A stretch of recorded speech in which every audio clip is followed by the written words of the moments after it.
বাংলাদেশের গল্পটা কিন্তু বেশ অদ্ভুত। মানে একদিকে দেখবেন দারুণ অর্থনৈতিক প্রবৃদ্ধি, আবার অন্যদিকে দেশের ভেতরেই কিন্তু চলছে একটা মারাত্মক চাপ। চলুন তো এই পুরো ছবিটা একটু কাছ থেকে দেখা যাক। দেখুন, বিশ্বব্যাংক 2022 এর জন্য একটা পূর্বাভাস দিয়েছিল। বলেছিল যে দক্ষিণ এশিয়ার অর্থনীতি 7.6% বাড়বে।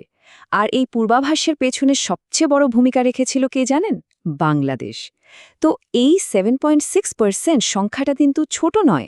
এটা পরিষ্কার বুঝিয়ে দিচ্ছিল যে বাংলাদেশের অর্থনীতি বেশ শক্ত পায়ে সামনের দিকেই এগোচ্ছে। আর এই বিশ্বাসটা যে শুধু বিশ্বব্যাংকের তা কিন্তু না, যুক্তরাজ্যের মতো দেশগুলোও কিন্তু একই কথা বলছে।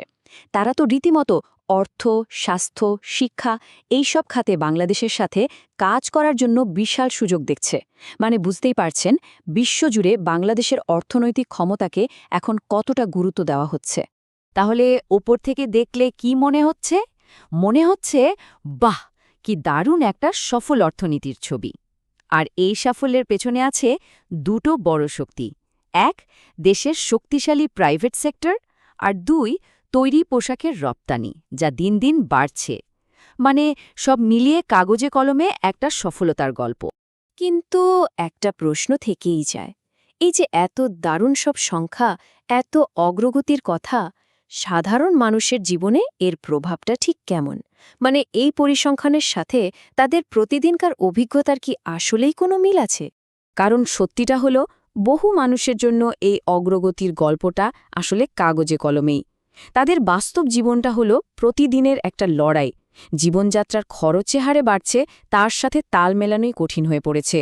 এই ছবিটা দেখুন, এটাই কিন্তু সেই কঠিন বাস্তবতার একটা চিত্র, যেখানে সাধারণ জিনিসপত্র কেনাটাই একটা বড় চ্যালেঞ্জ। তো চলুন, দেশের সাধারণ মানুষ ঠিক কি অর্থনৈতিক চাপের মধ্যে দিয়ে যাচ্ছে সেটা আরেকটু ভালোভাবে বোঝার চেষ্টা করি।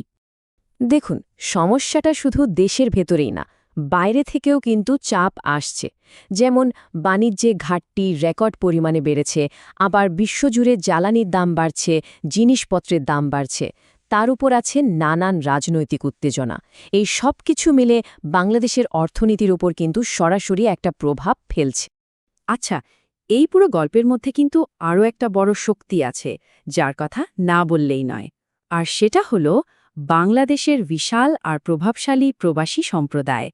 বিশেষ করে যদি ব্রিটিশ বাংলাদেশি কমিউনিটির কথা বলি, তারা কিন্তু মেধা আর প্রতিভার এক দারুণ ভাণ্ডার। তারা শুধু ব্রিটেনেই নয়, নানা ক্ষেত্রে অসাধারণ সব কাজ করছে।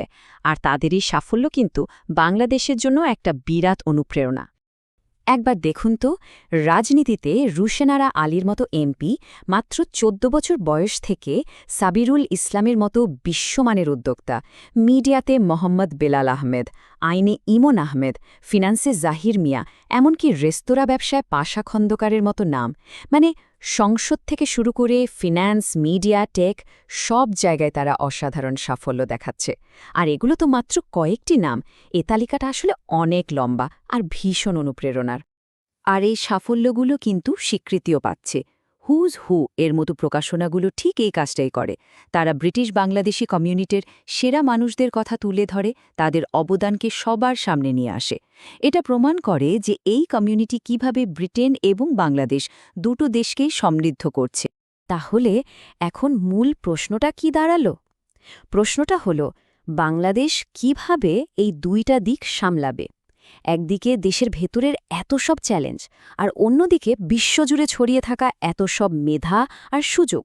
এই দুয়ের মধ্যে ভারসাম্যটা আসবে কিভাবে? দেশের ভেতরে কিন্তু চেষ্টা চলছে। যেমন দেখুন, Dhaka chamber of commerce and ইন্ডাস্ট্রির মতো সংগঠনগুলো বাজেট আলোচনার আয়োজন করছে। এখানে ব্যবসায়ী নেতারা একসাথে বসে আলোচনা করছেন কিভাবে ব্যবসাকে আরও সহজ করা যায়, কি নীতি বদলানো দরকার, এসব নিয়ে তারা সরকারকে পরামর্শ দিচ্ছেন। আর এই আলোচনাগুলোই কিন্তু দেশের অর্থনৈতিক ভবিষ্যতের জন্য খুব গুরুত্বপূর্ণ। তাদের পরামর্শগুলো কিন্তু বেশ কাজের। যেমন তারা বলছেন ব্যবসাকে আরও সহজ করতে হবে, ট্যাক্সের নিয়মকানুন সোজা করতে হবে, ছোট আর মাঝারি যে শিল্পগুলো আছে সেগুলোকে আরও উৎসাহ দিতে হবে।